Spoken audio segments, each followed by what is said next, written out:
자, 먼저 500 유형 14번이 더 앞에 있나? 아, 그러네. 유형 14번을 먼저 보죠. 자, 여기 보면은 뭐 시계 값 구하기라고 지금 돼 있는데 대표 문제를 한번 볼게요. 536번. 여기 보면 x제곱 마이너스 x 마이너스 3 이퀄 0. 자, 이것의 두 근을 알파랑 베타라고 한다라고 했을 때 알파 제곱에 마이너스 2알파 마이너스 1, 그 다음에 베타 제곱에 마이너스 2베타 마이너스 1. 자, 이것의 값을 구하는 거죠. 자, 우리 이제 중3 때 근과 계수관계를 좀 배우긴 했지만 막 본격적으로 많은 문제들이 나오지는 않았었을 거야. 그냥 이런 게 있다. 그리고 좀 기본적인 문제 정도 이렇게 풀어봤을 텐데 좀 더 본격적으로 나온 데가 이제 고1 때 배우는 요 단원이죠. 자, 아무튼 근데 근과 계수관계를 쓰려고 보니까 일단 알파 플러스 베타는 1이고 알파 베타는 마이너스 3이죠. 그리고 얘들아, 근이 인수분해 같은 걸 통해서 쉽게 나오면 그냥 그게 제일 좋은 거야. 그 방법으로 근을 직접 두 개를 다 구해서 푸는 게 제일 좋은 건데 그렇지 않기 때문에 근과 계수관계를 쓰는 거거든. 이해되죠? 무슨 말인지? 자, 이거를 직접 근을 구하려고 그러면 어떻게 돼요? 근의 공식을 써서 막 루트 나오고 복잡해지지. 그렇죠? 막 근성 있게 얘를 다 구해서 열심히 대입해서 구하면은 계산만 안 틀리면 답은 나오겠죠. 근데 이제 그거는 복잡하니까 근과 계수 관계를 쓰고, 그 다음에 또 하나, 내가 이제 방정식이라 함은 근이 주어졌을 때 가장 기본적인 게 뭐라 그랬어요? 근을 대입하면 식이 성립한다는 거지. 그게 1순위야, 무조건. 근을 대입했을 때 식이 성립한다요. 이거를, 자, 항이 3개가 있고, 3개가 있는 항을 갖다 바로 전개를 해버리면 되게 복잡해지겠죠. 총 9개의 항이 쫙 이렇게 나올 텐데, 그러면 이제 되게 복잡해질 거 아니야. 근데, 자, 두 개의 근이 알파라고 베타라고 했기 때문에, 알파 대입하면은, 이게 성립하고, 베타 대입하면은, 이게 성립하죠. 이거를 통해서, 알파 제곱과 베타 제곱을 다 1차식으로 바꿀 수 있어요. 이해돼요? 자, 여기서, 알파 제곱은 알파 플러스 3하고 같은 거고, 여기서는 베타 제곱은 베타 플러스 3하고 같은 거고 해서 이거랑 이거를 여기 있는 알파 제곱과 베타 제곱 대신에 대입하면 식이 훨씬 간단해진다는 거죠. 그래서 알파 제곱 대신에 알파 플러스 3을 대입하면 그냥 암산합시다. 자, 알파 플러스 3 마이너스 2알파 마이너스 1이니까 마이너스 알파 플러스 2 이렇게 되겠죠. 그렇죠? 대입한 거야 그냥. 그 다음에 얘는 베타로 바뀌긴 했지만 식의 형태는 얘랑 똑같기 때문에 뭐 그냥 이렇게 되겠죠. 그렇지 않겠어요? 이거를 뭐 대입하고 계산해보면 이제 이렇게 나올 거야. 자, 이 상태에서 전개하면 이제 훨씬 편하다는 거지. 그런가요? 이 상태에서 전개를 해볼 건데, 자, 아무래도 너희들이 마이너스가 앞에 있는 건 좀 싫어하기 때문에 부호를 이렇게 바꿔놓고서 전개를 할게요. 자, 알파 베타에 자, 마이너스 2알파 마이너스 2베타니까 이렇게 되겠고, 이렇게 되겠죠. 자, 해서 이제 저거를 대입을 해주면 되겠어요. 그래서 알파 베타는 마이너스 3, 알파 플러스 베타는 1이니까 마이너스 2 플러스 4. 자, 마이너스 5 플러스 4니까 마이너스 1이 답이 되겠네요. 자, 그래서 근과 계수관계 쓰는 것도 좋은데, 처음에 근을 대입했을 때 뭔가 유용한 식이 나오는지 그거를 한번 봐보는 것도 괜찮을 것 같다라는 얘기입니다. 자, 537번도 비슷해요. 거기 보면 구해야 되는 게 알파 제곱 플러스 3베타인데 알파를 먼저 식에다 대입을 해서 알파 제곱을 1차식으로 바꾸는 게 중요할 거야 아마. 그렇게 하면 아마 구할 만한 식이 나올 것 같아요. 하나 정도 더 해볼까? 자, 539번 좀 복잡해 보이는데 이거 한번 해볼까요? 9번. 자, x제곱 플러스 x 마이너스 4 이퀄 0. 자, 이것의 두 개의 근을 알파 베타라고 한다. 라고 했을 때 알파의 5제곱 베타의 5제곱 그 다음에 차수는 높긴 한데 이거는 그냥 좀 전통적인 방식으로 푸는 문제죠. 오히려 이제 위에 게 지금 이거랑 약간 비슷하게 푸는 건데, 자, 뭐 5제곱이 있으니까 조금 풀어볼게요. 일단 알파 플러스 베타는 마이너스 1, 알파 베타는 마이너스 4죠. 자, 이거 이용해서 이제 저거 구하는 건데, 얘들아, 요거 우리 바이블에서 한번 풀어본 적 있지 않냐? 5제곱 어떤 식으로 유도하는지? 그렇지 않아요? 어떻게 나왔었지? 이걸 이용해서 한 방에 저렇게 딱 나오기는 좀 힘들었죠. 그렇지? 어떻게 나왔었을까? 자, 요거를 뭐 어떻게 하지 않았나? 이렇게? 그렇지 않아요? 요거를 전개해서 5제곱하고 5제곱을 만들어냈거든. 자, 이거 전개하면은, 자, 이렇게 전개하면은 알파의 5제곱, 요렇게 전개하면은 베타의 5제곱이라는 부분이 나와요. 일단 요 부분이 나오고, 그 다음에 나머지 전개를 해보면은 알파 제곱, 베타 세제곱, 그 다음에 이렇게 전개하면 알파 세제곱, 베타 제곱 이렇게 나왔었죠. 그치? 자, 근데 이제 아무래도 좀 번거롭긴 해. 지금 우리가 구해야 되는 건 이거지. 자, 이거를 구하려면 이제 이거 다 알아야죠. 그치? 그렇죠? 자, 근데 얘는 뭐 비교적 쉽게 얘를 통해서 구할 수 있을 것 같고, 자, 요것도 공식 있지. 어떻게 구했었지? 알파 세제곱 플러스 베타 세제곱은 알파 플러스 베타의 전체 세제곱 마이너스 3알파 베타 알파 플러스 베타. 자, 이 식 쓰면은 세제곱 나와요. 뭐 이거는 당연히 이거 이용하면 이제 구할 수 있을 거라는 거 알 것 같고, 여기서는 알파 제곱 베타 제곱을 묶어내면은 이렇게 되겠죠. 그렇죠? 그래서 이제 다 구할 수 있는 식이 나와요. 계산은 뭐 이건 좀 생략을 할게. 자, 구할 수 있다는 것만 확인하면 될 것 같고, 이것도 다 구할 수 있죠. 4제곱 플러스 베타 4제곱도 알파 제곱 알파 4제곱 플러스 베타 4제곱은 자, 이거 제곱해서 이렇게 하면 구할 수 있겠죠. 그죠? 계산은 좀 생략을 할게요. 자, 요 유형은 이제 요거보다는 사실 요게 핵심적인 내용이에요. 막 2차랑 1차랑 섞여 있는 복잡한 식이 나왔다? 그러면은 먼저 근을 식에다 대입을 해서 차수를 최대한 줄이는 게 중요하다라는 거죠. 차수를 줄여야지만 합하고 곱의 형태로 표현을 할 수가 있으니까 그래요. 그리고 당연히 거의 어떤 문제에서도 차수를 줄이는 거는 되게 중요한 주제거든. 자, 그러면 이제 43번을 해볼게. 543번.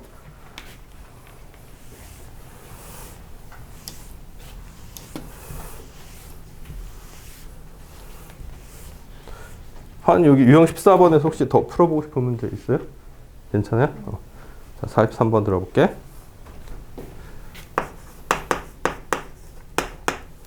자, x에 대한 2차 방정식이 x제곱 플러스 m제곱 플러스 m-2 12 x 플러스 m 플러스 2 이퀄 0. 자, 두 실근이 절대값이 같고 부호가 서로 다르다. 실수 m의 값을 구하시오 그랬어요. 자, 절대값 같고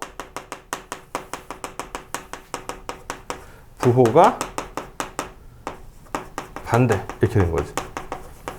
자, 그랬을 때 실수 m의 값을 구하시오 그랬는데, 자, 요 조건에 의하면 두 개의 근을 미지수로 두긴 둘 건데 하나는 알파, 다른 하나는 마이너스 알파 이렇게 두면 되지 않을까요? 저러면 절대값 같고 부호 반대인 거 되는 거지. 그렇죠? 알파랑 마이너스 알파. 선생님 저기서 뭐가 음수예요? 그거는 몰라요. 알파가 음수면은 알파가 음수고 마이너스 알파가 양수인 거고, 알파가 양수면은 알파가 양수고 마이너스 알파가 음수인 거고. 근데 그건 그렇게 중요한 게 아니겠지? 그래서 하나를 알파라고 두면 다른 하나는 마이너스 알파라고 둔다. 자, 이렇게 해서 절대값 같고 부호가 반대일 때 두 근을 놔두는 방법이 이제 저거야. 그 다음에 이제 근과 계산기 쓰는 거야. 자, 그럼 두 근의 합은, 자, 두 개 합치면 이제 0이 되는데 이게 자, 이렇게 되고 이 방정식 풀리겠죠. 그렇지 않겠어요? m에 대해서 정리를 하면, 인수분해를 하면 4, 3, 12로 풀리지. 자, 이렇게 되니까 m은 마이너스 4가 되거나 3이 되겠죠? 자, 그 다음에 근의 곱은 마이너스 알파 제곱인데, 자, 이것이 m 플러스 2야.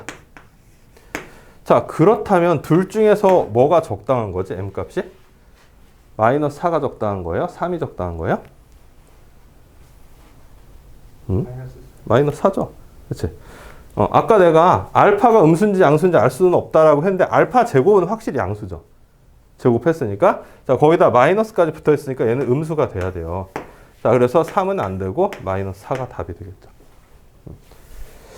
다음에 47번 볼게.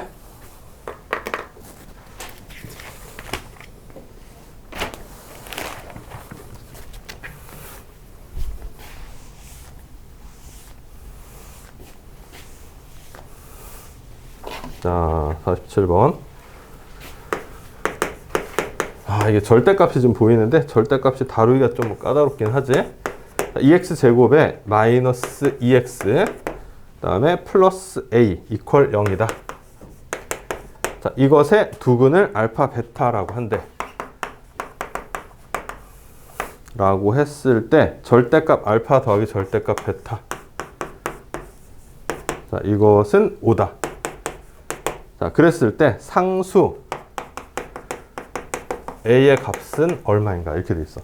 자, 여기서 우리가 이제 얻을 수 있는 힌트는 알파 플러스 베타가 1이라는 거. 요거 하나 알고 있는 거지. 그치? 마이너스 a분의 b에서 1이야. 자, 알파 플러스 베타가 1인데 절대값을 씌워서 더했더니 5가 나왔다. 자, 이거는 뭘 의미하는 거죠? 뭘 의미하는 거지? 자, 이식과 이식을 잘 살펴보면은 알파랑 베타의 부호에 대한 얘기를 해주고 있는 거죠. 어떻다는 얘기야?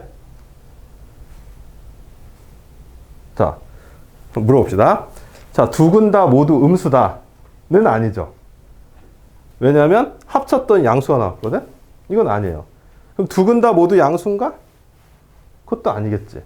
두 근이 모두 양수면 알파, 베타를 다 더해서 1이 나왔으면은 두 개가 1보다 작은 값이 나와줘야 되거든?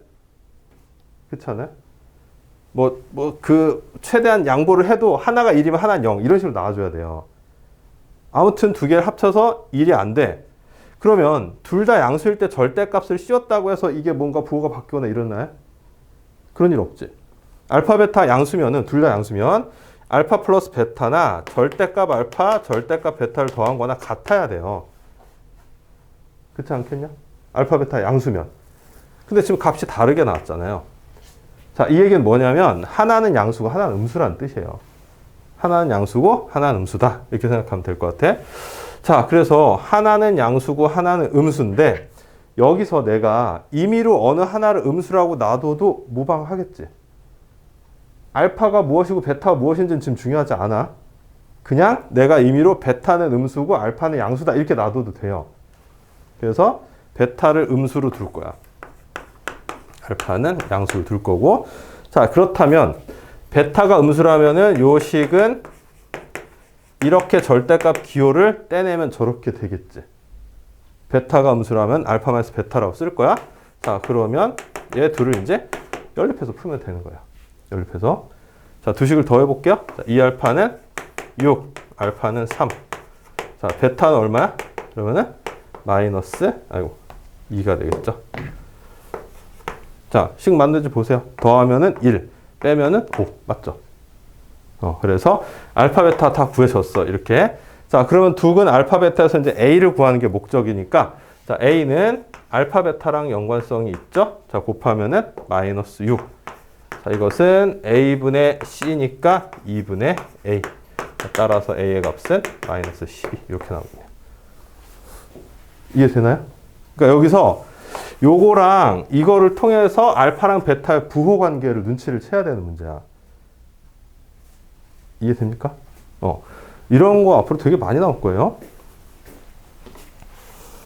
자, 아까 말했듯이 이제 앞에 예제랑 그 유제에 해당되는 문제들은 우리가 푼 요 센에 있는 문제랑 좀 많이 겹쳐요. 그래서 넘어가도록 하고 166페이지는 이제 뭐냐면 2차 방정식 만들기. 그거에 해당되는 문제거든. 자, 예제 9번 한번 볼게. 예제 9번. 자, x제곱 마이너스 3x 플러스 1. 자, 이퀄 0 이런 방정식이 있는데 자, 이것의 두 근을 알파랑 베타라고 놔뒀어요. 그랬을 때 다음을 두 근으로 가지고 x제곱 계수가 1인 2차 방정식을 구하여라. 1번 2알파랑 2베타, 그다음에 2번 알파 마이너스 2, 베타 마이너스 2, 3번 알파분의 1, 베타분의 1. 자, 우리가 배운 근과 계수 관계에서 정말 살짝 더 나간 문제거든? 그래서 좀만 생각하면 그렇게 어렵지 않아요. 자, 일단 두 근 알파 베타라고 했을 때 이렇게 근을 가지면서 2차 계수가 1인 2차 방정식 자체를 구해봐라. 이런 문제야. 자, 근데 요거 우리 저번에 이제 설명을 했었죠. 자, 이렇게 쓰면 알파랑 베타를 두 근으로 갖고 2차 함계수가 a가 되는 2차 방정식이라고 했어요. 맞죠? 자, 이거 전개한식도 따로 외우고 있으라고 했어.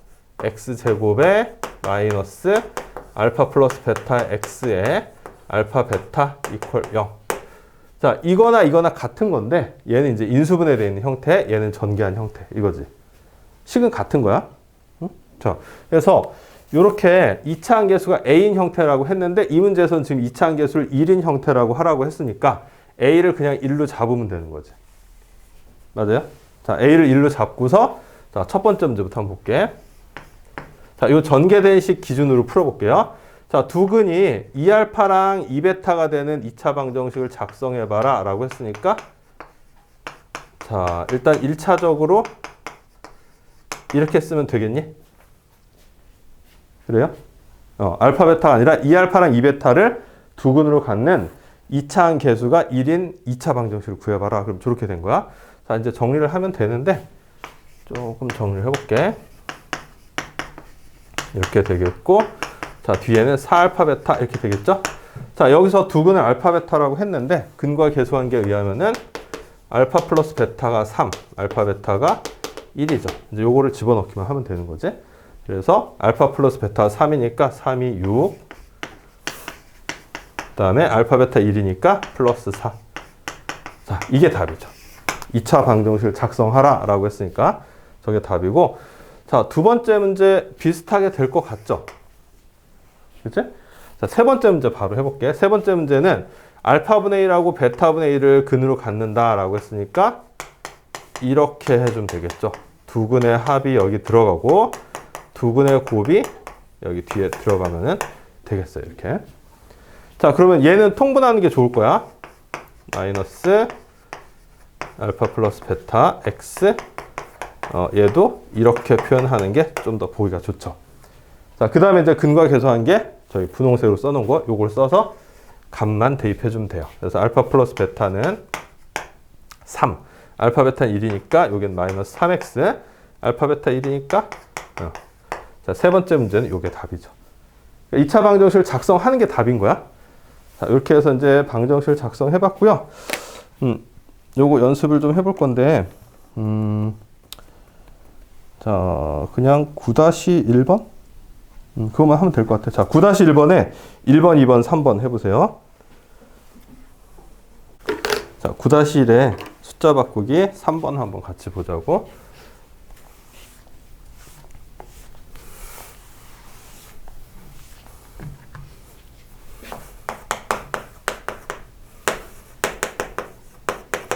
자, 근데 이제 2차 방정식 x제곱 마이너스 2x 마이너스 1 이퀄 0. 자, 이것의 두 근이 알파 베타제. 그럼 일단 알파 플러스 베타는 2, 알파 베타는 마이너스 1 써놓고 그 다음 이제 계산을 해봅시다.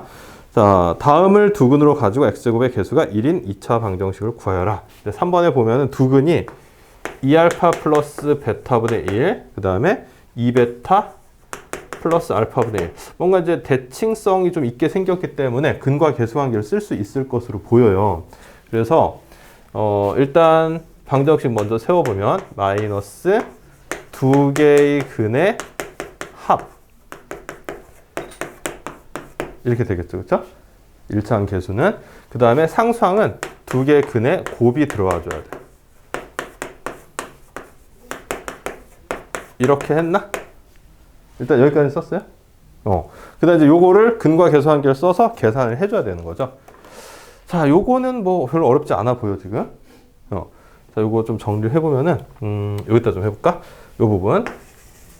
2알파랑 2베타를 더하면은 이렇게 되겠고, 그 다음에 베타분의 1과 알파분의 1을 더하면은 바로 통분을 해서 이렇게 되겠죠. 그치? 자, 그래서 알파 플러스 베타 2니까 2, 4. 알파 베타 마이너스 1이니까 이게 마이너스 1 돼서 3이 나오겠죠. 자, 그럼 여기가 x제곱에, 자, 이 부분 계산한 게 지금 3이 나왔다는 얘기야. 그래서 마이너스 3x. 그 다음에 이제 요거 계산을 해야 되는데 저거는 전개해야 되겠죠. 그치? 저건 전개를 해야 될 거야. 그래서 먼저 요렇게 전개하면 4 알파 베타. 이렇게 전개하면은 2네. 그 다음에 요렇게 전개해도 2니까 더하면은 4. 마지막으로 이렇게 전개하면은 알파 베타분의 1이 되죠. 자, 해서 알파 베타가 마이너스 1이니까 마이너스 4 플러스 4, 그 다음에 마이너스 1 해서 마이너스 1이 나오네요. 그러면은 답은, 자, 요게 답이 되겠죠. 밑에 답은 마이너스 2x가 되어있어가지고. 응? 그러네? 잠깐만요.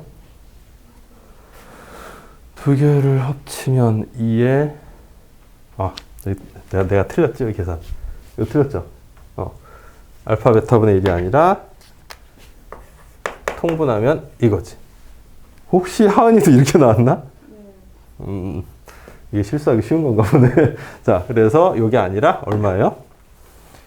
알파 플러스 베타가 2니까 4. 알파 베타는 마이너스 1, 알파 플러스 베타는 2. 2네요. 그래서 이게 아니라 2x라고 써야 되죠. 이렇게. 다른 거는 없으면 넘어갈게요. 자, 그 예제 10번은 켤레근 이론에 대한 얘기죠. 켤레근 이론. 자, 이 켤레근 이론이 크게 두 가지가 있다 그랬어? 어떤 경우랑 어떤 경우가 있었지? 개수가 유리수 개수를 갖는 경우, 그다음에 개수가 실수 개수를 갖는 경우 두 가지가 있어요. 켤레근 이론이 첫 번째, 유리수 개수 먼저.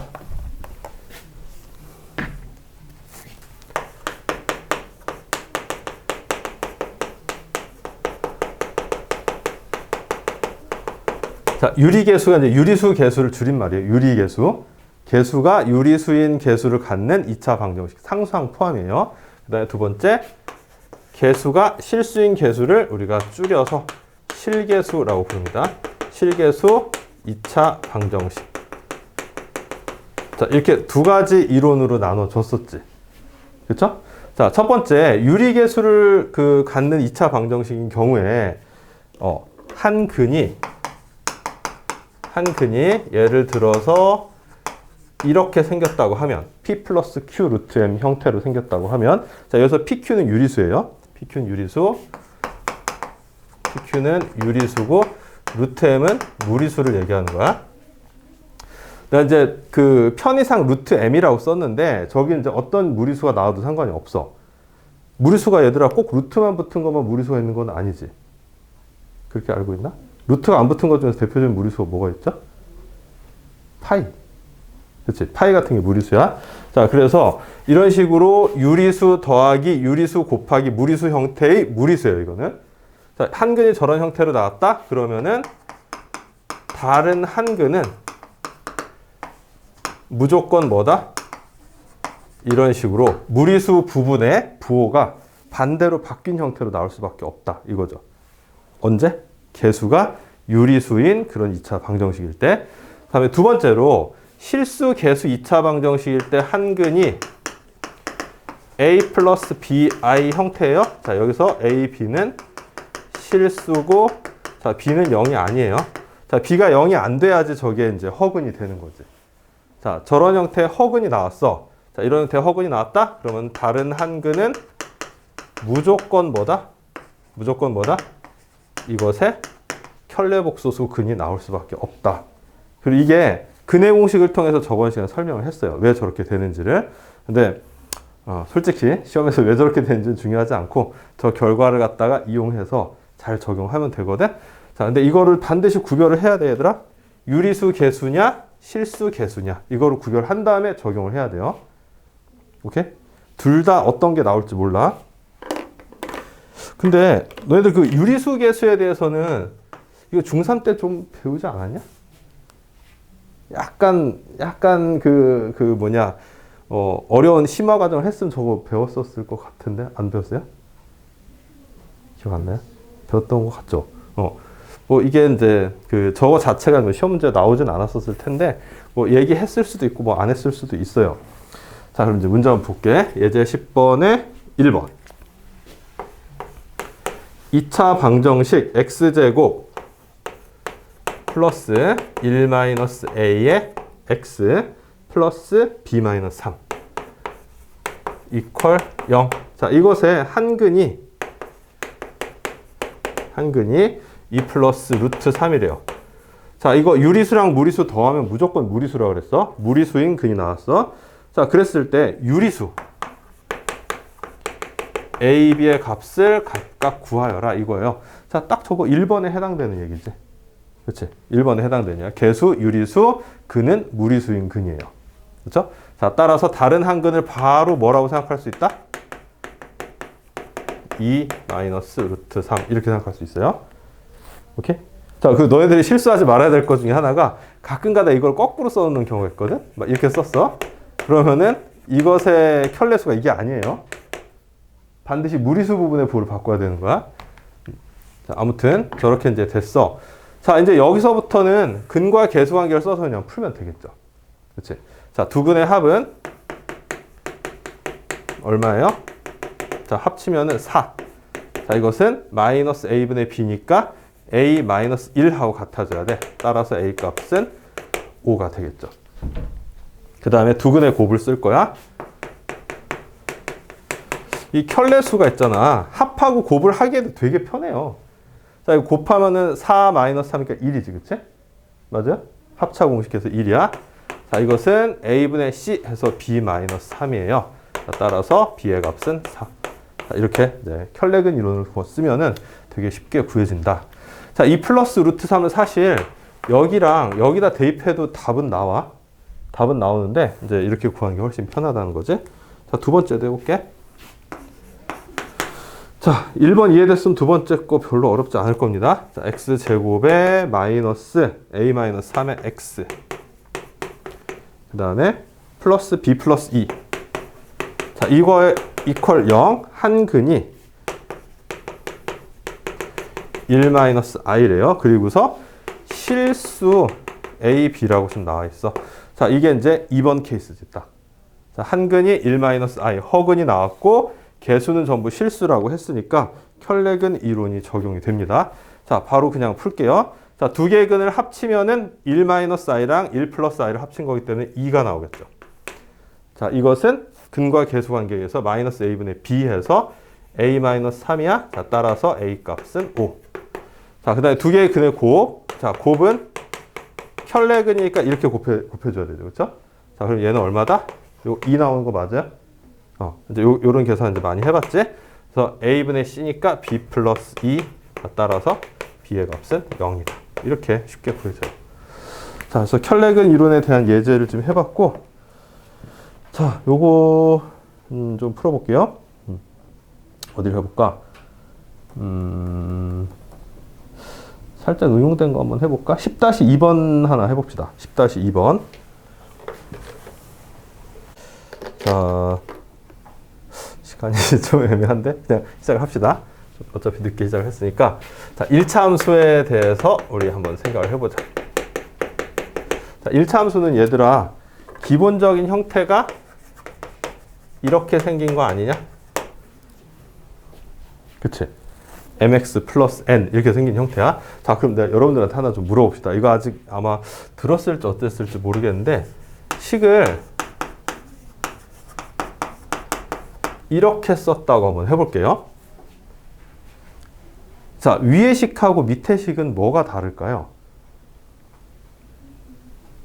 자, 힌트는 위의 식은 무조건 1차 함수예요. 무조건 1차 함수야? 그럼 밑에 식은 1차 함수가 아닐 수도 있다는 얘기 아닌가? 괜찮아요? 자, 어떤 경우에 밑에 식이 1차 함수가 안 되는 걸까?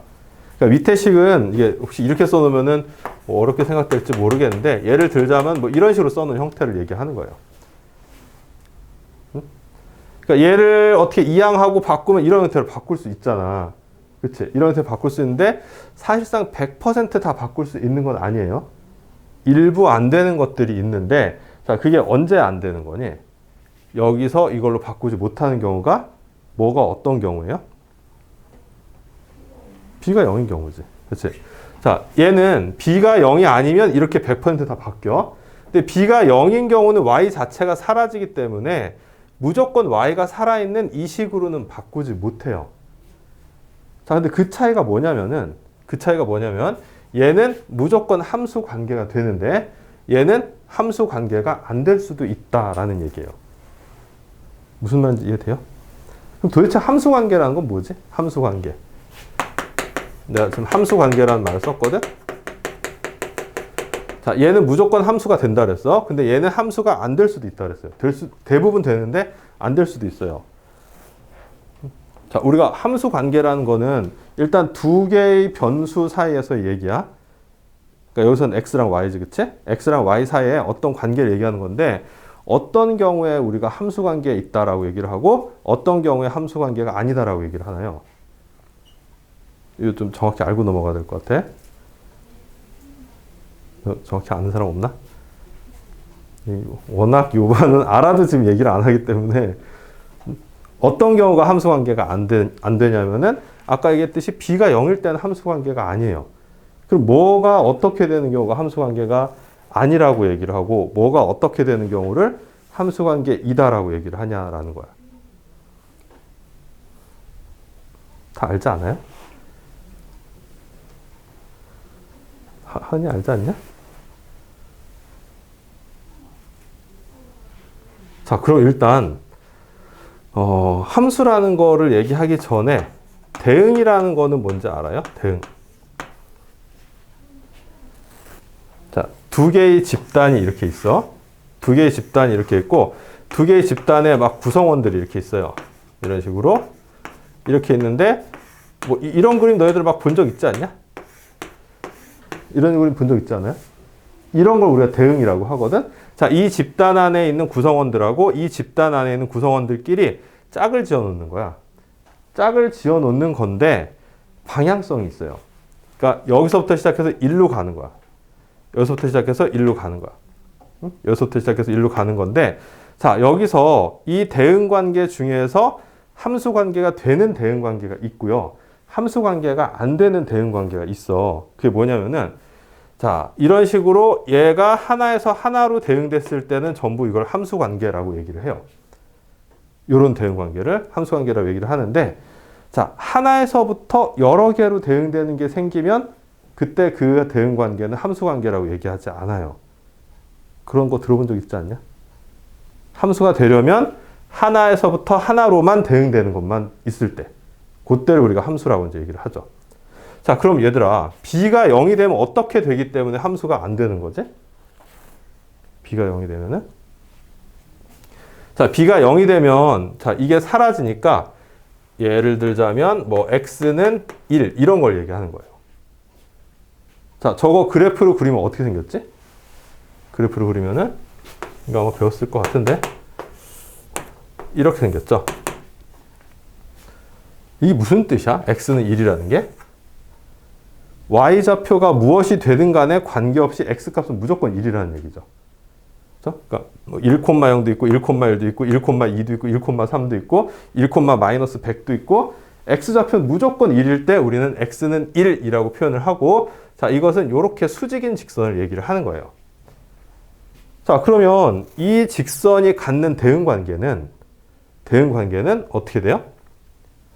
x 하나에 대해서 y가 몇 개 대응되고 있냐? y가 무수히 많이 대응되고 있죠. 그렇죠? x 하나에 대해서 y가 무수히 많이 이렇게 대응되고 있는 거야. 자, 이렇게 되는 관계를 우리가 함수라고 얘기하지 않아요. 무조건 하나가 하나로 대응되는 것만 함수라고 얘기를 한다는 얘기야. 자, 그게 왜 그걸 굳이 함수라고 얘기를 했느냐는 조금 어려운 얘기이기 때문에 그건 잠깐 놔두고, 그거는 나중에 이제 2학기 때 함수를 본격적으로 배울 때 좀 할 만한 얘기고요. 지금은 일단 그런 거는 함수 관계가 아니다라고 하고, 하나에서 하나로 대응되는 것만 함수라고 하자. 요 정도만 알아두세요. 자, 그래서 두 개의 가장 큰 차이점은 얘는 직선 중에서 함수가 되는 것만 모아놓은 거예요. 그러니까 좌표 평면상에서 표시되는 그런 무수히 많은 직선들 중에서 함수가 되는 것만 표현하면 위에 거고, 자, 밑에 거는 그럼 뭐다?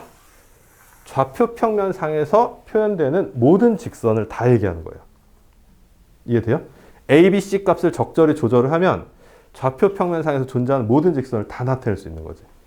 그래서 나중에 뒤에 가면은 이걸 뭐라고 부르냐면은 직선의 방정식 이렇게 부른다 라는 거예요. 직선의 방정식, 함수가 아니라 이렇게 부른다는 겁니다.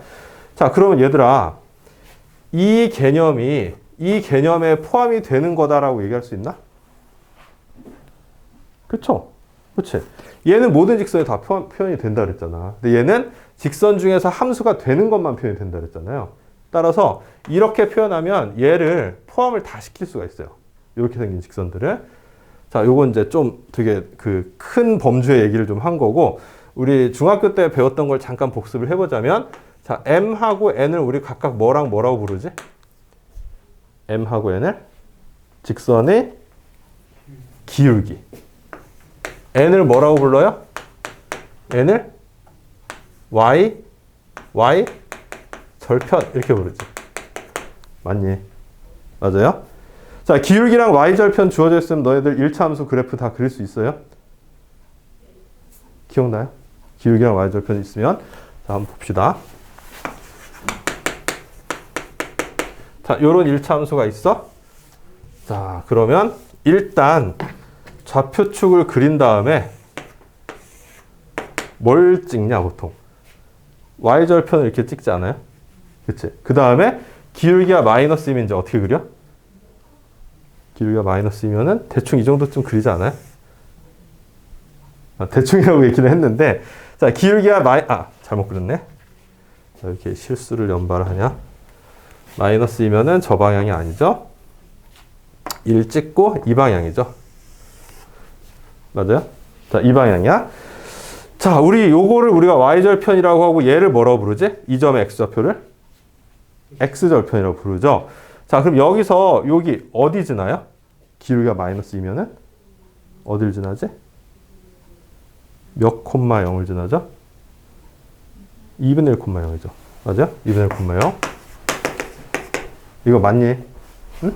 자, 기울기가 마이너스 2라는 건 그럼 어떤 걸 의미해요? 기울기가 마이너스 2라는 것은 직선상에 임의의 두 점을 찍었을 때, 그치? 임의의 두 점을 찍었을 때 이렇게 배웠지?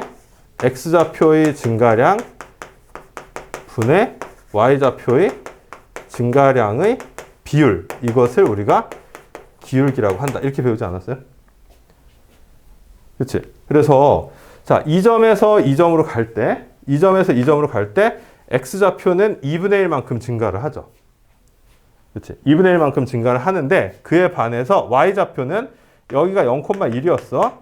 자, 1에서 0으로 증가한 거야? 감소한 거야? 감소한 거지. 그치? 감소한 거야. 자, 감소했을 때는 부호를 뭘 붙여줘야 돼요? 마이너스를 붙여줘야 되죠. 그쵸? 그래서 X 증가량은 2분의 1인데 Y의 증가량은 마이너스 1이기 때문에 얘를 계산하면 마이너스 2가 되는 거지. 그쵸? 자, 이렇게 해서 기울기가 계산이 되는 거예요. 자, 그래서 기울기 가지고서 저렇게 이제 그림을 그릴 수가 있다. 자, 선생님 개인적으로 직선의 방정식 혹은 1차 함수에서 제일 중요한 개념은 기울기라고 생각을 하거든? 기울기를 완벽히 이해를 해야 돼요. 기울기를. 그래서 이 기울기 얘기할 때는 항상 하는 얘기가 있는데, 자, 이거 얘기했던 것 같기도 하고, 얘기 안 했었나? 자, 내가 지금 뭘 그리는 거지? 도로 표지편이죠? 하은 이거 얘기했던 것 같지 않냐? 잘 모르겠네. 너네들한테 얘기했는지, 고1 애들한테 얘기했는지. 자, 이렇게 돼 있어요. 이게 경사로가 이제 앞으로 나온다는 거를 표현해 주는 거거든? 자, 여기 보면은 이렇게 표현되어 있어. 이 위에 있는지 밑에 있는지 모르겠는데 어쨌든 이렇게 표현이 돼 있어. 자, 저게 무슨 의미일까? 저게 무슨 의미일까요? 경사로인데 10도 이건 아니겠죠. 경사가 10도다. 10도만 돼도 얘들아, 10도만 돼도 이거 굉장히 가파른 경사로거든. 우리가 생각하는 45도 이런 거는 실제로 올라가 보면 거의 막 땅이 여기 가슴에 닿을 듯한 그런 경사로예요. 그래서 그럼 10%라고 표현된 건 저건 뭘까? 실제로 퍼센트로 표현을 해. 저게 뭔 뜻일까요? 선생님 기울기 얘기하는데 지금 이걸 얘기했지? 저기 기울기예요, 기울기. 기울기가 10%다라는 뜻인데, 자, 기울기가 10%라는 뜻은 뭐냐면은 x의 증가량이 100일 때 y는 10 정도 증가한다 이런 뜻이에요. 그러니까 얘가 한 10개 정도 증가할 때 여기는 하나 정도 증가하는 이 정도의 경사로다라는 의미예요. 이해돼요? 그러니까 이 길이랑 이 길이의 비율을 보니까 10%, 10분의 1이라는 뜻이지. 그러니까 얘가 10 정도 가면 1 정도 올라간다라는 뜻이에요. 그러니까 이 정도 되는 경사로를 이제 이런 식으로 이제 표현을 한다는 거예요. 기울기랑 완전히 똑같은 개념이에요, 이거는. 기울기랑. 그래서 기울기가 이런 개념이다. x의 증가량과 y 증가량의 비율인데, 자, x가 증가할 때 y가 증가하면은 플러스 기울기가 나오고요. x가 증가할 때 y가 감소하면은 직선이 이렇게 생기면서 마이너스 기울기가 나오는 거지. 다 알고 있죠? 알고 있어요. 어때요? 그래서 양의 기울기는 이런 식으로 우상향, 그다음에 음의 기울기는 이런 식으로 우하향의 그래프가 나오죠. 직선에서. 자, 그래서 직선에서는 뭐 저 정도 개념, y 절편하고 기울기 정도 해서 그래프를 자유자재로 그릴 수 있으면 일단은 괜찮을 것 같아요. 자, 그 다음에 이제 이차함수를 우리 중학교 때 배웠던 게, 아주 간략하게만 좀 얘기를 해보자면, 자, 이차함수의 기본 모양은 이것에서부터 너희들 출발하지 않았냐? y는 x제곱. 저 그래프를 그리면 어떻게 생겼어요? 자, 요렇게 생긴, 자, 포물선 모양이라고 했어. 포물선. 포물선 모양이다. 라고 이제 얘기를 하고, 저기서 뭐 뭔가를 곱하고 더하고 빼고 해서 이제 막 그 좀 바뀌어진 그런 이차함수를 얘기를 하는데, 여기서 첫 번째 단계로 나갔던 게 아마 이거였을 거야. 자, 이제 x제곱 앞에 개수 a라는 걸 한번 붙여보자. 그러면은 x제곱 기준으로 그래프가 어떻게 달라지는지 알아봤더니, 자, 일단 a의 부호가 음수가 들어가면 어떻게 돼요? 그래프가? 아래로 볼록이 아니라 위로 볼록으로 이렇게 바뀌죠. 음수가 들어가면. 다음에 a의 절대값이 커질수록 그래프는 어떻게 돼요?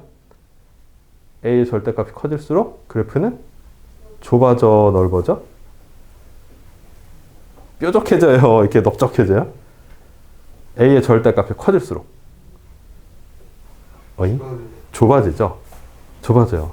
이게 a의 절대값이 크다는 거는 뭐 극단적으로 뭐 얘는 이 정도 비교를 해봐봐. x제곱하고 10x제곱. 자, 얘는 x에다 1 넣으면 y 1 나와요. 그쵸? 근데 얘는 x에다 1 넣으면 y가 10이 나오거든? 그러니까 얘가 y는 x제곱이다라고 했을 때 여기가 한 1,1 정도 나올 거야. 근데 이 그래프는 어떻게 된다? 1 집어넣으면 저 위로 올라가잖아. 그럼 그래프가 더 이렇게 훨씬 이렇게 뾰족해지죠. 좁아지죠, 폭이. 자, 요거는 a의 절대값이 커질수록 항상 성립을 하는 거지. 자, 그 다음에 자, 이게 너희들 최종적으로 배웠던 거지. 그쵸? 자, 요게 우리가 이제 표준형이라고 부르는 건데, 자, 원래 이차함수의 가장 일반적인 형태는 이거예요. 2차항, 1차항, 상수항 이렇게 생긴 건데, 얘를 완전 제곱식을 써서 이렇게 무조건 바꿀 수 있어야 돼. 요거 다 할 수 있겠어요? 완전 제곱식 써서 이렇게 바꾸는 거? 자, 이게 안 되면 뭐 아무것도 안 돼요. 그래서 얘를 이렇게 바꿀 수 있어야 되고, 자, 이렇게 바꾸고 나서 얘를 우리가 표준형이라고 부르는데, 자, 표준형이라고 하는 형태들은 전부 다 그래프의 특성을 갖다 잘 파악하기 쉽게 만들어 놓은 꼴을 우리가 표준형이라고 불러요. 오케이? 자, 그래서 자, 이렇게 해놓으면 A에 대한 역할은 아까 얘기를 다 했어. 자, 여기 P랑 Q가 나타나는 게 뭐가 되죠? P, Q가 뭐가 되는 거지? 자, 이게 바로 무슨 점의 좌표다? 무슨 점? 꼭지점. 다 알고 있는 것 같은데. 꼭지점 좌표죠. 맞아요? 꼭지점 좌표. 그래서 자, A랑 꼭지점 좌표를 알아야지 이차함수 그래프를 정확히 그릴 수 있거든. 그래서 이건 이제 가장 기본으로 알아둬야 될 내용이고, 그리고 이제 또 하나는 얘들아, 그래프가 이렇게 생기면 이거는 최소값이 존재하니 최대값이 존재하니? 이렇게 생겼어. 최소값만 있죠. 얘는 이제 여기서 끝났지만 사실상 위로 계속 올라가는 그래프죠. 그래서 요 점의 y좌표, 즉 꼭지점의 y좌표가 최소값이죠. 자, 반대로 a가 음수가 되면서 그래프가 이렇게 생기면 뭐가 존재해요? 최대값만 존재하지. 여기가 최대값이죠. 그렇죠? 최대값. 요 점의 y좌표가 정확하게 말하면 최대값이야. 최소값은 계속해서 얘네들 밑으로 내려가기 때문에 정할 수가 없지. 그렇죠? 그래서 이차 함수는 뭐 요 정도. 근데 이제 얘를 완전 제곱식을 써서 이렇게 표준형으로 바꾸는 거는 기본으로 할 수 있어야 돼요. 이거 다 할 수 있지? 다 할 수 있죠? 뭐 하다가 아마 좀 나올 거야 또 저런 게. 자, 우리 조금만 쉬었다가 합시다. 이거 어디 갔나?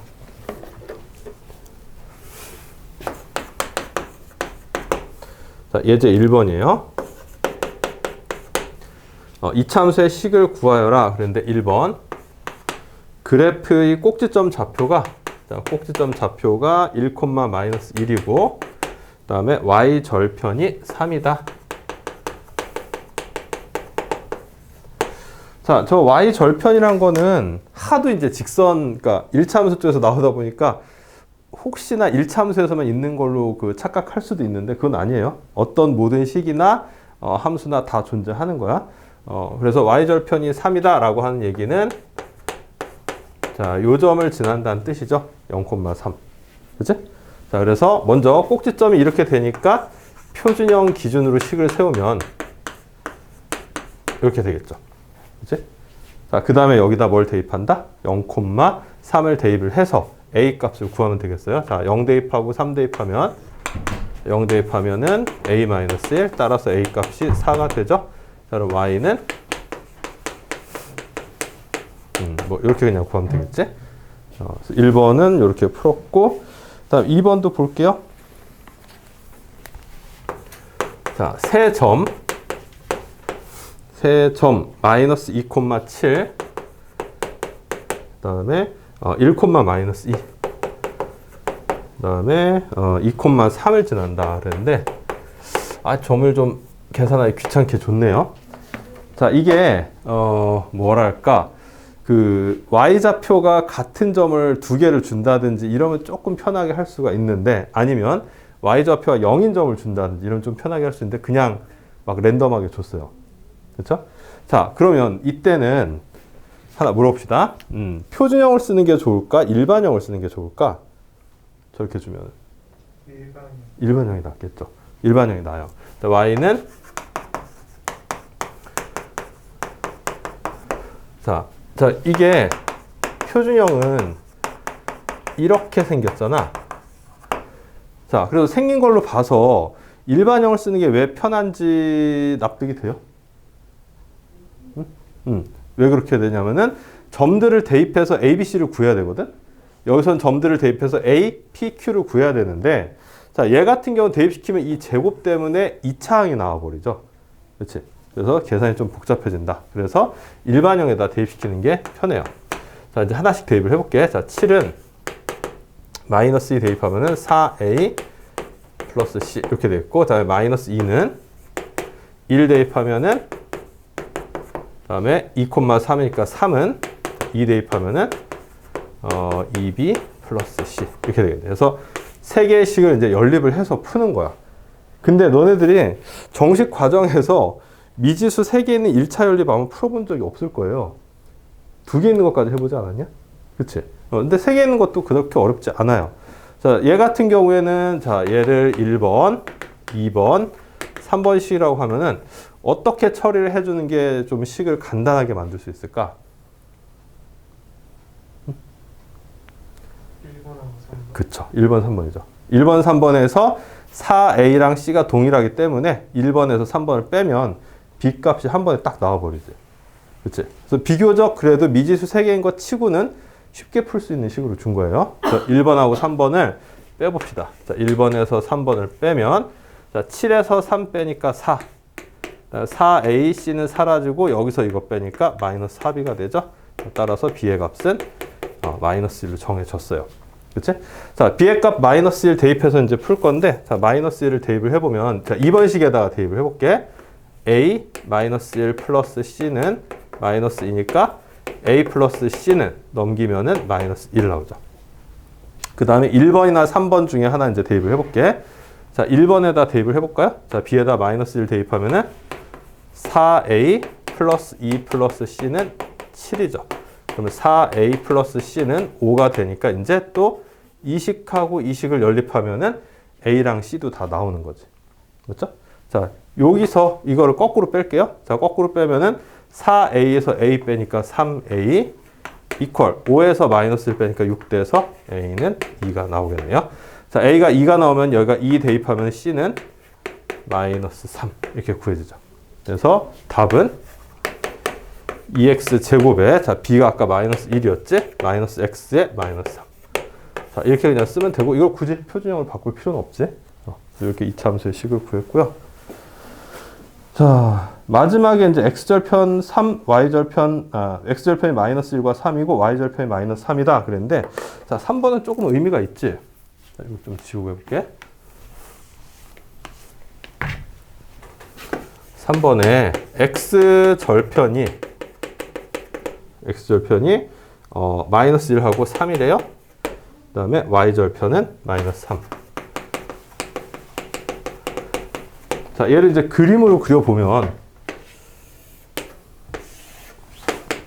자, 마이너스 1하고 3이면 한 이쯤 이제 직선, 이차함수 지난다는 거지. 자, 그러면 y절편이 마이너스 3이 나왔기 때문에 곡선이 얘들아 이렇게 생긴 거냐, 이렇게 생긴 거냐? 아래로 볼록이에요? 위로 볼록이에요? y절편이 마이너스 3 나오려면은 아래로 볼록이죠. 위로 볼록 되면 이런 모양 나오면서 y절편 양수 나오잖아. 그렇죠? 그래서 아래로 볼록으로 이렇게 그려줘야 될 것 같아요. 이렇게 생긴 이제 이차함수지. 그렇죠? 자, 그래서 x절편이 마이너스라고 3이 나오면은 얘들아 이거를 혹시 이렇게 바로 쓸 수 있겠어요? 그런가? 저렇게 되는 거 이해되니? 이게 이제 사실은 뒤에 언급되는 내용이거든? 근데 미리 좀 얘기를 하자면, 자, x절편이라고 하는 것은 y가 0이 될 때 x값을 의미하는 거잖아. 그치? y가 0이 될 때 x값을 의미하는 거야. 자, 그럼 y가 0이 될 때 x값이라고 함은 마이너스 1 넣으면은 0이 된다는 뜻이고요. 3 넣으면은 0이 된다는 뜻이야. 맞지? 그쵸? 자, 근데 y가 0이라는 게 x축 위에 있는 값이기도 하고, 그 다음에 요 x값 두 개는, 자, 요렇게 생긴 방정식의 두 개의 실근을 의미하는 거죠. 그거 이해돼요? 두 실근을 의미하는 거야. 그래서 인수분해 했을 때, 자, x 플러스 1, 이제 요 마이너스 1에서부터 x 플러스 1이라는 인수가 나온 거고, 3에서부터 x 마이너스 3이라는 인수가 이렇게 나온 거예요. 그래서 절편이 주어지거나 x축과의 교점이 주어지면 이렇게 인수분해되어 있는 형태로 쓸 수가 있다는 거지. 되게 중요한 얘기입니다. 자, 그리고 마지막으로 y절편이 마이너스 3이다. 즉 0, 마이너스 3을 지난다를 여기다 대입해주면은 a 값이 계산이 되겠죠. 자, y에다가 마이너스 3 넣고 x에다 0 집어넣으면은 1에다 마이너스 3 곱하니까 이렇게 되잖아. 자, 따라서 a는 1이 나와서 자, 우리가 구하는 이차 함수는 이거예요. 뭐 전개하면 뭐 이게 답이 되겠지?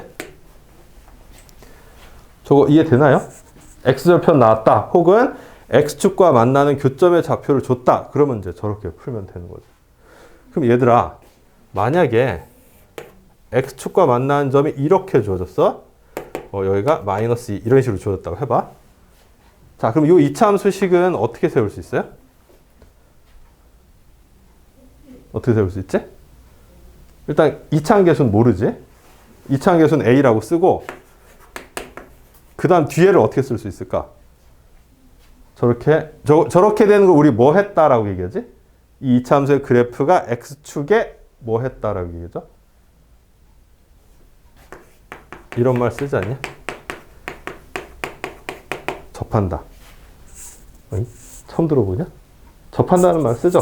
자, x축에 접한다라고 이제 얘기를 하고 얘는 서로 다른 두 점에서 만난다 이렇게 얘기를 하지. 서로 다른 두 점에서 만나는 경우는 이렇게 1차식 두 개로 인수분해가 되는 경우고요. 자, 저렇게 접하는 경우는 자, 이렇게 완전 제곱식이 되는 경우입니다. 그런 것 같지 않아요? 자, 여기가 중근이 되는 거야. 이게 마이너스 2가 중근이 되면서 x 플러스 2의 제곱 형태고 2차항 계수는 a라고 이렇게 세우면 돼요. 무슨 말인지 이해돼요? 자, 일단 요게 뭐 100% 이해가 안 된다고 하더라도 일단 접하는 경우는 완전 제곱식 중근이 나오는 경우고 판별식으로 따지면 0이 되는 경우다. 이렇게 좀 생각을 해두세요. 자, 이제 이차함수 우리 좀 복습을 해볼 건데 뭐를 해볼까? 그래도 이차함수 우리 중학교 때 좀 해본 거니까 바로 응용 문제 하나 좀 해볼까요? 1-3번 한번 해보세요. 1-3번. 자, y는 ax제곱 플러스 bx 플러스 c. 자, 이것의 그래프가 거의 그림처럼 나와 있어. 자, 그려볼게. 이렇게 돼 있고, 원점 지나고요. 이렇게 생겼어. 그리고 여기가 1, 2, 원점. 이렇게 생겼거든. 자, 그랬을 때 다음 식의 부호를 정하여라. 자, 1번. 자, A의 부호는 얘들아, 아래로 볼록인 것만 판정하면 되죠. 그렇죠? 그래서 아래로 볼록이니까 양수. 그 다음에 2번. B의 부호. 자, B의 부호는 우리가 어떻게 할 수 있죠? B의 부호. 아까 그 얘기 내가 안 했던 것 같은데, 이차함수에서 축의 방정식이라는 게 존재하는 거 알고 있죠? 축의 방정식이라는 게 뭐냐면은 요 꼭지점을 지나면서 x축의 수직인 직선 이것을 얘기하는 거예요. 그래서 얘 같은 경우는 지금 여기 1이 이제 꼭지점일 테니까 x는 1을 갖다가 저 이차함수의 축의 방정식이다 이렇게 얘기를 하는 거거든. 그러니까 요게 꼭지점의 x좌표야. 쉽게 말하면 1이라는 값이. 자, 그래서 축의 방정식은 이렇게 된다는 거 혹시 본 적 있어요? 마이너스 2a분의 b? 처음 보나? 자, 축의 방정식이 얘를 이렇게 바꿨을 때 x 이퀄 p를 얘기하는 거거든? 꼭지점 x좌표로 했잖아. 그래서 x 이퀄 p를 갖다 우리가 꼭 축의 방정식이다 이렇게 얘기를 하는데 얘 a, b, c 그대로 두고서 식을 이제 변형을 해보면 a에 x 플러스 2a분의 b의 제곱에 플러스 어쩌고저쩌고 이렇게 변형이 되거든. 그래서 p 값에 해당되는 게 바로 마이너스 2a분의 b예요. 그래서 x는 마이너스 2a분의 b를 우리가 축의 방정식이다 이렇게 얘기를 하고 요거는 좀 외워뒀으면 좋겠어. 굉장히 유용해요. 그래서 마이너스 2a분의 b인데 그럼 여기서 마이너스 2a분의 b가 여기 보면 1이죠. 그치? 여기가 1이야. 자, 1이면 자, 그럼 마이너스 b는 2a랑 같은 거고 b는 마이너스 2a랑 같은 거잖아. 그쵸? 근데 a가 양수라고 했어? 그럼 얘는 부호가 어떻게 되겠어요? 음수겠죠. 마이너스 2가 붙었으니까 음수야. 그래서 b의 부호는 음수입니다. 그 다음에 3번 c. 자, c 이거 뭐라고 부르지? c? 상수항을 x에다 0 넣었을 때 y 값이니까 저건 y 절편이죠. c가 y 절편이야. 근데 보다시피 y 절편이 얼마예요? 0이에요. 얘는 양수도 아니고 음수도 아니고 0입니다. 그 다음에 4번에 자, 이거의 부호는 어떻게 판정하지? a 더하기 b 더하기 c? 자, a 더하기 b 더하기 c는 x에다 1 넣었을 때 y 값 아니겠냐? 그렇죠? x에 1일 때 y 값이에요. 근데 1 넣어보면 보다시피 y 값이 양수야, 음수야? 음수죠. 밑으로 이렇게 내려왔으니까 그래서 얘는 부호가 음수다. 이렇게 이제 되겠지? 그 다음에 5번에 4a 플러스 2b 플러스 c.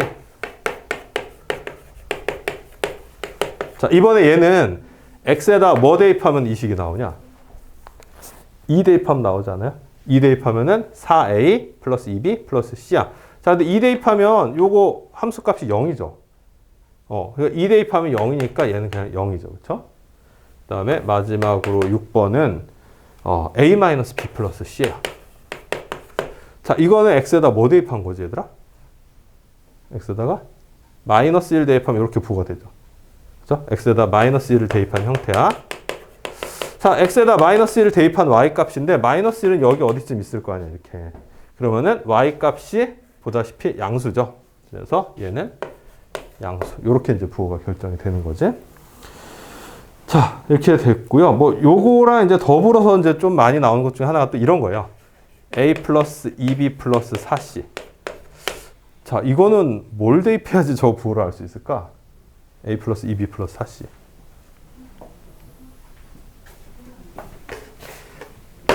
저 부호는 어떻게 알 수 있을까요? 여기 좀 지우고.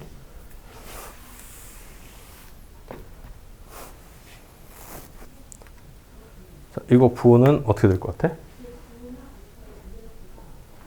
자, 1번 양수, 2번 음수, 3번 0. 뭘까요?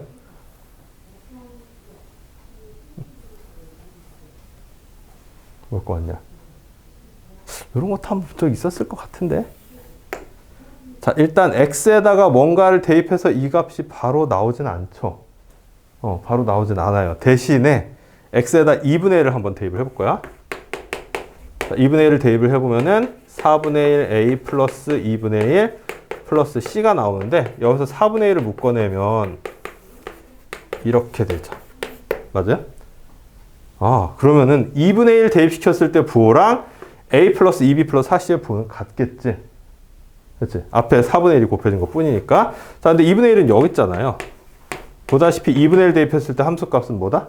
음수죠. 자, 얘가 음수야. 자, 따라서 a 더하기 2b 더하기 4c의 부호도 음수가 되겠습니다. 그래서 음수가 되는 거지. 2번. 자, 요렇게 해서 뭐 부호 따지고 요런 거 좀 잘 나오는 문제예요. 자, 요 연습 한번 해봅시다. 자, 1번 하고요. 2번, 1번, 2번. 1번, 2번 해보세요. 1번, 2번.